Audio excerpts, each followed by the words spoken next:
نے ہمیں برداشت کیا، ہونا تو یہ چاہیے تھا اب بڑھاپے میں آ کر ماں باپ کی بھی سختی کو، گرمی کو ہمیں برداشت کرنا چاہیے، ہونا تو یہ چاہیے تھا، لیکن اب یہ چیز کہاں؟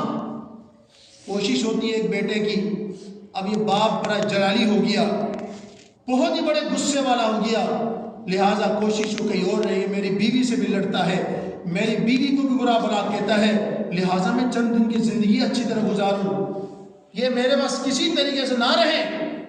اور اللہ کے بندے، باپ نے اور ماں نے تو نہیں سوچا تھا بچپن میں یہ میرا بیٹا بہت نافرمان ہے، یہ روزانہ میرے اتنے خرچے کرواتا ہے، اور یہ روزانہ اٹھ کے رات کو ہمیں آدھی رات کو جگاتا ہے، کبھی بیمار ہوتا ہے، کبھی پریشانی ہوتی ہے۔ اس وقت ماں باپ نے تو یہ نہیں سوچا اس کو ہم اپنے چاچے کے گھر چھوڑ دیں، کسی پڑوس والوں کے حوالہ کر دیں، اور آج اس عمر میں اگر ہم اپنے ماں باپ کی نافرمانی کیوں کرتے ہیں؟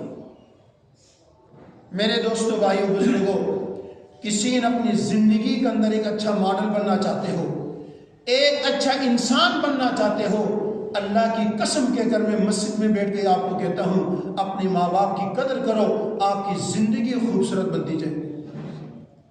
دیکھیں اپنی زندگی میں بہت مشکل ہے رات کو اگر اپنے ماں باپ کے ہاتھ دبانا، پاؤں دبانا بہت مشکل ہے، لیکن یہ عمل جب شروع کریں گے تو ہمیں ایک نشس ہوگا، ایک ذائقہ ہوگا اس کے اندر، ایک محبت ہوگی کہ کاش میں ساری زندگی، اس نعمت کی قدر میرے دوستوں جانے کے بعد ہوتی ہے، زندگی قدر نہیں ہوتی ہے۔ ایک علماء سے سن ایک واقعہ تھا، ایک نافرمان بیٹے نے اپنی ماں کو پاگل خانے میں چھوڑ کر آیا، کہ پاگل خانے والوں کہنے لگا یہ دماغی توازن اس کا ٹھیک نہیں ہے، پاگل ہے۔ جب یہ دنیا سے رخصت ہونے لگے، جب آخری وقت ہو، آپ نے مجھے ٹیلی فون کرنا، میں آ کر اس کو لے کے جاؤں گا اور جا کر ان کے تدفین کا میں بندوبست کروں گا، آپ میرا یہ نمبر ہے مجھے فون کر دینا۔ خیر پاگل خانے میں ساری انہوں نے جتنی دیر اس کی زندگی تھی پاگل خانے والوں نے اس کو رکھا۔ جب آخری وقت تھا تو بیٹے کو فون کیا، آپ کی ماں بڑی سخت بیمار آخری مراحل میں ہے، تو لہٰذا اس کو لے کے جائیں اور کچھ خدمت کریں اور پھر اس کے وقت آنے پر اس کو تدفین کریں۔ بیٹا آیا، ماں کو لے کے جا رہا ہے، لے کے جانے لگا، راستے میں ماں کہتی میرے پتر، میرے لخت جگر، لیکن اس نافرمان بیٹے نے اپنی ماں کو، لخت جگر ماں کو، وہ ماں، سلام اس ماں کو، اس کی عظمت کو سلام، اس کی محبت کو سلام، اس کے کردار کو سلام، اس کی شفقت کو سلام، اس کی تکلیف کو سلام، اس کی محبت کو سلام۔ وہ ماں کو وہ ایسی جگہ پر چھوڑ کر آتا ہے جہاں پر وہ نہ دیکھ سکتا نہ کچھ کر سکتا ہے، لوگوں کے حوالہ کرتا ہے۔ میرے دوستو، ماں کو جب پاگل خانے سے لے کے جانے لگا تو راستے میں ماں بیٹے سے پیار کرتی ہے، محبت بھرے الفاظ کہتی ہے، بیٹا ایک میری تو زندگی کا آخری وقت ہے، مگر ایک نصیحت آپ کو کرنا چاہتی ہوں۔ ماں جی فرمائے کیا نصیحت ہے؟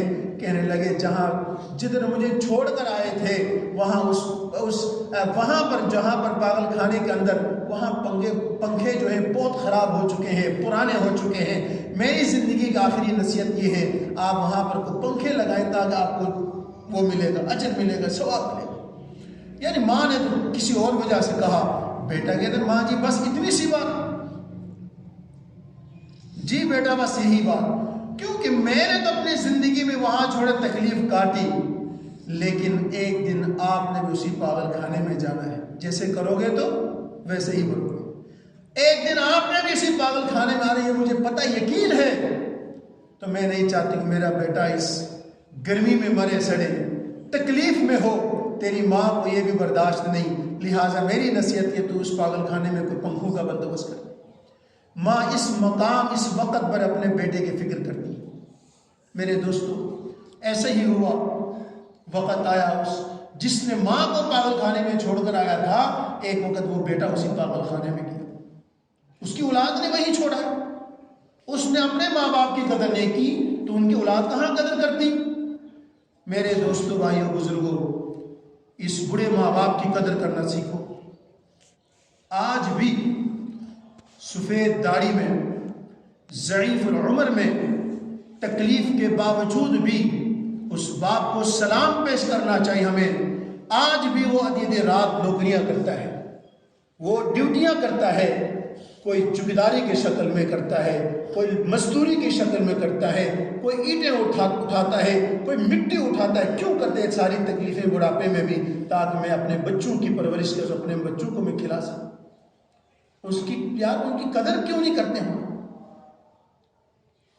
میرے دوستوں، بھائیوں، بزرگوں، آج ہم اپنے والدین کی قدر کریں گے تو ہماری اولاد بھی ہماری قدر کرے گی۔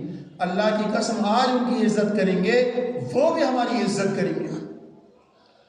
میرے بھائیوں، دوستوں، بزرگوں، ہر حال میں اللہ ہی سے مانگنا ہے۔ اور رازق کون ہے بھائی؟ اللہ ہے۔ رزق دینے والا کون ہے؟ اللہ ہے۔ عزت دینے والا کون ہے بھائی؟ اللہ ہی۔ اور مشکل کشا کون ہے؟ اللہ۔ حاجت روا کون؟ اللہ۔ اور میرے دوستو، بگڑیاں بنانے والا کون؟ اللہ۔ اولاد دینے والا کون؟ اللہ۔ اور مالدار بنانے والا کون؟ اللہ۔ میرے دوستو، ہمیں دنیا میں عزتوں سے مالا مال کرنے والا کون؟ اللہ۔ اللہ کے سوا کوئی کچھ نہیں کر سکتا۔ ایک درخت سے ایک پتا بھی اللہ کی مرضی کے بغیر نہیں گر سکتا، ایک پتا بھی نہیں گر سکتا۔ جب یہ میرا آپ کا یقین پختہ ہوگا میرے بھائیوں، دوستوں، بزرگوں، اللہ کی مدد بھی پھر شامل ہوگی۔ کوئی یہ کہے جمعے کا ٹائم ہے، میں اپنی کھیتی میں کام کروں، یا کوئی کام کرنے والا یہ کہے یار جمعے کے وقفہ اگر کروں تو میرے بلڈنگ میں، میری مزدوری میں اور کوئی مسئلہ پیش آ جائے۔ میرے دوستو، اللہ کی قسم، کتابوں کے اندر لکھا ہے کہ ایک شخص کھیتی میں اپنے زمین کے اندر پانی لگا رہا تھا، جمعے کا دن تھا، جمعے کا وقت تھا، کہ اب سوچنے لگا اگر میں جمعے میں چلا جاتا ہوں، جمعہ پڑھنے چلا جاتا ہوں تو یہاں پانی کا مسئلہ ہے، اگر مسجد میں جمعہ پڑھنے نہیں جاتا اللہ کی ناراضگی ہوگی۔ اللہ نے اس کے دل میں بات ڈال دی، اس نے وہ پانی وہیں پہ چھوڑ کے نماز پڑھنے روانہ ہوا۔ جمعے کی نماز پڑھی، جب واپس اپنے کھیتوں میں چلا گیا تو اس کے کھیتوں کے اندر پانی لگا ہوا تھا۔ حیران ہو گیا۔ اچھا، ساتھ والے کہنے لگے جو نماز پڑھنے کے لیے نہیں آئے تھے، آج ایک عجیب سا منظر ہم نے دیکھا آپ کے کھیتوں کے اندر۔ کیا دیکھا جی؟ کہ جب ہم اپنے ڈول میں یا اپنے کسی برتن میں پانی لگاتے اٹھاتے تھے تو وہ ہمارے ہاتھوں سے برتن کلٹی ہو کر آپ کی زمین پہ چلا جاتا تھا۔ جو ہی سارا معاملہ کرتے کرتے آپ کے جو ہے نا کہ کھیتوں میں پانی بھرا ہوا۔ اب یہاں کیا اس نے دنیا کا کام چھوڑا، اللہ کی طرف آیا، اللہ نے اس کی مدد کی۔ برکت اس چیز کا نام نہیں جو 100 روپے کا نوٹ 500 بن جائے۔ ہم دعائیں مانگے رکھ کے یا اللہ اس 100 روپے کے نوٹ کو 500 میں تبدیل کرے، بھائی میرے دوستوں وہ نہیں ہے۔ برکت اس چیز کا نام ہے اللہ رب العزت میرے آپ کے 500 کے اندر برکت کیسے ڈالیں گے؟ اگر ایک بندے کی 30,000 تنخواہ ہے، 30,000 آمدن کے بعد مہینے بعد اگر وہ کوئی گھر میں بیماری نہ ہو، پریشانی نہ ہو، کوئی تکلیف نہ ہو، کسی کا لینا دینا نہ ہو تو بھائی برکت ہی ہے، برکت ہے۔ اگر وہ 30,000 وہ تنخواہ لے کر آئے گا، بیوی بھی بیمار ہے، بچے بھی بیمار ہیں، اپنی دوائی ہے، فلاں جگہ میں ہے، وہ برکت کہاں ہے؟ یہ اللہ تعالیٰ کی ناشکری ہے۔ لئن شکرتم لازیدنکم، جب ہم اللہ تبارک و تعالیٰ کا شکر ادا کریں گے اللہ اور عطا فرمائیں گے۔ میرے عزیزو، بھائیو، دوستو، بزرگوں، ہمیشہ کے لیے اپنے ذہنوں کو، اپنے دلوں کو وسیع رکھنے کی کوشش کریں، کھلانے والے بن جائیں۔ کھلانے سے اللہ رب العزت مال میں برکت عطا فرماتی، کمی نہیں ہوتی ہے۔ بدقسمتی کیا آج ہمارے گھروں میں کوئی مہمان آ جائیں تو ہمارے منہ بنتے ہیں اور ہمارے گھر والیوں کے منہ بنتے ہیں، ہوئے یہ مہمان کہاں سے اتنے آ گئے؟ اور بھائی مہمان اپنا رزق خود لے کر آتا ہے، اور آنے والے مہمان پر آپ جاتے وقت اس کا شکریہ ادا کرو، بار بار اس کا شکریہ ادا کرو۔ اگر وہ آپ کے گھر پہ آ کر نہ کھاتے، اللہ کی قسم اس کے وہ رزق کرنے والا ہمیں ان کے گھر میں جا کے کھلانا پڑتا، پھر کیا کرتے؟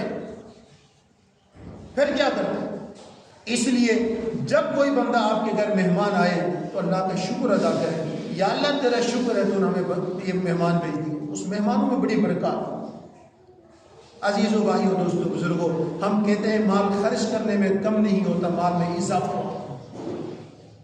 میں اضافہ ہوتا ہے۔ اس لیے اپنے مال سے لوگوں میں یتیم